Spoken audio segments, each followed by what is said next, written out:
လိုချင်တဲ့ကဘာရှူစဉ်တန်ရှင်းတဲ့ချစ်ချင်းမြတ်တာတရားအပေါ်ကျွန်တော်တို့ယုံကြည်ကြရမယ်။စာနာထောက်ထားတဲ့ဂရုဏာတရားကိုကျွန်တော်တို့လေးစားလိုက်နာကြရမယ်။စမစုတရားအလုံးဒူသားဝိညာဉ်တွေအပေါ်ဆွတ်ဆွတ်ဖုံးလွှမ်းပြန့်နှံ့ပြီးတော့စစ်ပွဲဆိုတာမရှိ။ငတ်မုတ်ခံပါခြင်းလည်းကင်းငြိမ်းချမ်းသာရပြီးကျွန်တော်တို့ပန်းတွေပွင့်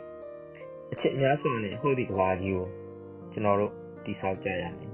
။လူတိုင်းရဲ့ဘဝဟာတာယာလှပတဲ့ရှုမျှော်ခြင်းပကြီးကားတစ်ချက်လုံးငြိမ်သက်အေးချမ်းပြီးတော့ထာဝရစိတ်ဆိုးလန်းဆန်းပင်လယ်ပြင်ဟာတဘာဝအတိုင်းငြိမ်သက်တစ်ခါတဘာဝအတိုင်းလန်းထန်တစ်ပင်တွေကလည်းလေကောင်းလေတန်ကိုရှူရှိုက်ရလို့မို့ရှင်တန်ဖွင့်ထွားဝေစီ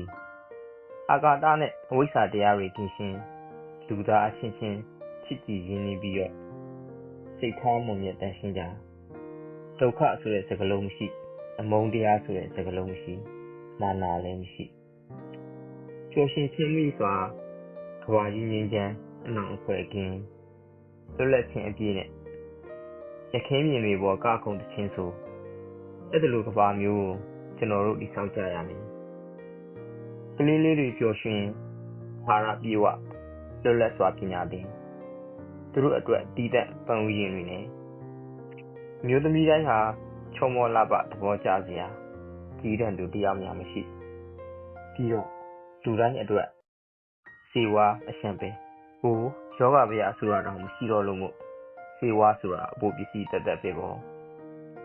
အကြီးဆရာတွေအတွက်လည်းဒီရောင်တွေပေါ်များကျွေဝလူပညာဘာသာရက်ကိုကျောင်းတိုင်းမှာသင်ကြားပို့ချကြဆရာတွေကလည်းစကလုံးတွေအများကြီးကိုပိုင်ဆိုင်